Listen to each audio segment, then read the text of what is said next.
Let me ask you something strange. Imagine someone hands you $1,000 right now. Free money. No strings attached. What do you do with it? Most people, if they're being honest, already know the answer. A new phone. A weekend trip. Some clothes they've been eyeing for weeks. Maybe a nice dinner to celebrate the unexpected cash. And here's the part that should make you stop and think. Those same people will tell you with complete sincerity that they want to build wealth. They want financial freedom. They want to stop living paycheck to paycheck. They genuinely mean it. So why does the $1,000 disappear in 72 hours?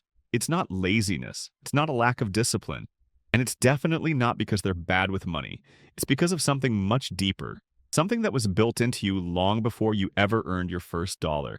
Your brain, the same brain that helps you solve problems, fall in love, and navigate your entire life, was literally wired to keep you broke. And today, we're going to talk about exactly why that is. And more importantly, what you can do to override it. This channel is about real financial clarity. Subscribe if that's what you're here for. Let's build the roadmap. Here's the story most people tell themselves about why they're not wealthy. I just don't earn enough yet.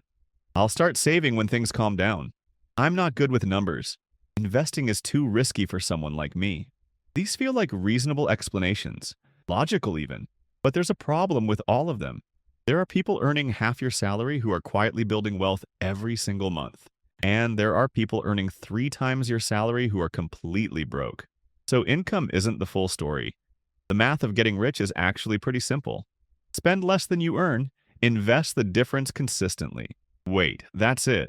If the formula is that simple, why do so few people actually follow it? Because the formula lives in your logical brain, and your logical brain is not the one making most of your financial decisions. Meet your real financial decision maker, the emotional, primitive, deeply irrational part of your brain that evolved over hundreds of thousands of years to keep you alive in a world that looks absolutely nothing like the one you're living in today. And that mismatch between the ancient brain you have and the modern financial world you're navigating is the root of almost every money problem you've ever had. Let's go back in time, not to ancient Rome or medieval Europe. Way further. Think about your ancestors living on the open plains. No supermarkets, no bank accounts, no concept of saving for retirement. In that world, the smartest financial strategy was simple. If you find food, eat it now. Don't save it. Don't ration it. Consume it immediately because tomorrow is not guaranteed. The animal that waited to eat got eaten. The human who saved resources got robbed or starved. Immediacy wasn't greed. It was survival. Your brain inherited that operating system. Neuroscientists call it present bias, the powerful tendency to value what you can have right now far more than what you could have in the future. When you're choosing between spending $100 today or having $500 in 10 years, your primitive brain doesn't process those as equal choices. It treats the future reward as almost imaginary, and the present reward as urgent and real. In practical terms, this is why your gym membership bought in January feels urgent on day 1 and completely optional by February. It's why you can genuinely intend to save money this month and then somehow end up with nothing left by the 28th. Your brain is not broken. It's just running very old software in a very new world. But present bias is only the beginning. There's a second quirk in your financial brain that's even more powerful. Psychologists call it loss aversion. Here's how it works. Studies have shown that losing $100 feels roughly twice as painful as gaining $100 feels good. Your brain is dramatically more motivated to avoid losing something than it is to gain something of equal value. Think about what this does to investing. You put $5,000 into an index fund. The market dips 10%. Suddenly, that $5,000 is worth $4,500. Your brain registers that $500 loss with the emotional intensity of a minor emergency. Your hands start to sweat. You check your portfolio obsessively, and the thought creeping in, maybe I should just pull it out before it gets worse, feels completely reasonable, even though every piece of financial logic tells you to stay the course. Loss aversion is why people sell investments at the worst possible moment. It's why people hold cash in a savings account, earning almost nothing, because the certainty of not losing feels safer than the probability of gaining. It's why the stock market terrifies ordinary people while the wealthy treat it like a tool. Your brain is playing a completely different game than the game wealth building actually requires. And then there's a third piece, perhaps the most sneaky of them all. It's called the social comparison trap. Your brain is a social organ. For thousands of years, your rank within your community directly determined your access to resources, safety, and mates. Status wasn't vanity, it was survival. Fast forward to today, and that same ancient social monitoring system is scanning your environment constantly. Your neighbor gets a new car, a colleague gets promoted, your feed is full of people on vacations you haven't taken, and in homes you don't own. And your brain, running its ancient status software, starts generating a quiet but persistent signal. You are falling behind. That signal doesn't feel like anxiety. It feels like a perfectly reasonable desire to upgrade your lifestyle, to buy the things that signal you are doing well, to spend in ways that communicate success to your tribe. The tragedy is that this is precisely how people end up earning more and saving less every single year. Every raise gets absorbed by a slightly better car, a slightly bigger apartment, slightly more expensive habits. Economists call it lifestyle inflation. Your ancient brain calls it keeping up.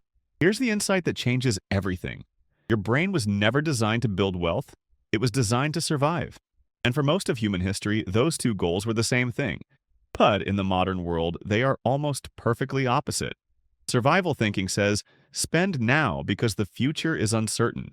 Wealth building says, invest now because the future is where the reward lives.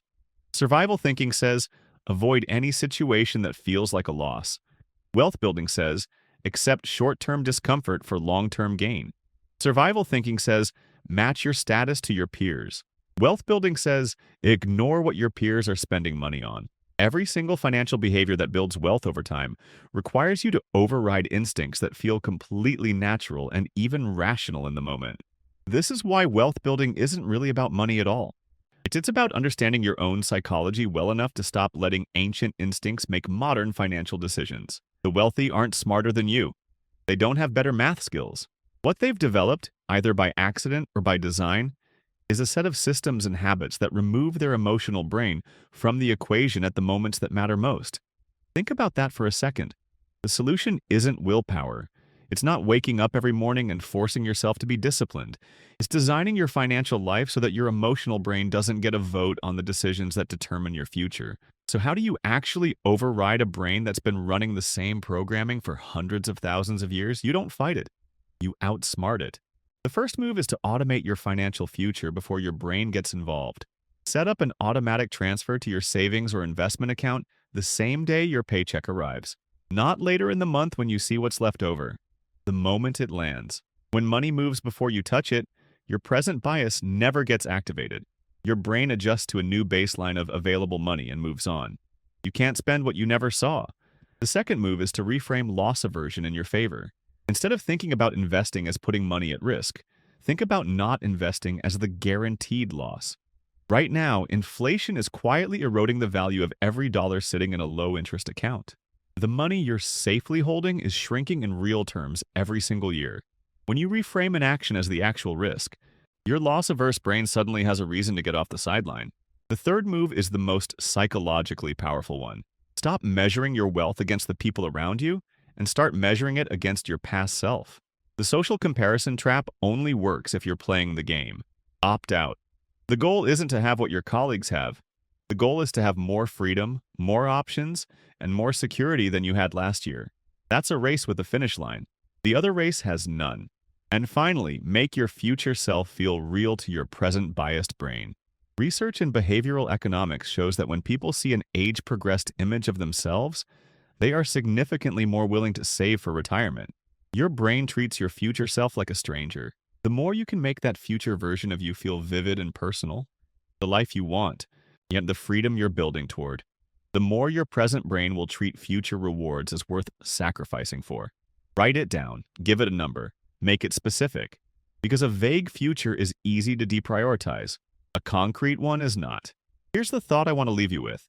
Every financial decision you make is a conversation between two versions of you. The ancient you who wants comfort, certainty, and social belonging right now, and the intentional you who knows what's possible if you just stay the course long enough. Neither version is wrong. The ancient brain kept your ancestors alive for millennia, but it was never designed for the world you're living in. A world where wealth is built not through hunting and gathering, but through patience, consistency, and the quiet discipline of investing in a future your emotions can't quite visualize yet. You are not bad with money. You are human. And being human means you're fighting instincts that are hundreds of thousands of years old every time you try to make a rational financial decision. But here's what's remarkable. Once you see the trap, it loses most of its power. Once you understand that the urge to spend your bonus, to panic sell your investments, to upgrade your car after a raise, once you understand that those aren't logical conclusions but ancient survival signals misfiring in a modern world, you can pause. You can choose differently. The brain, you have got you here.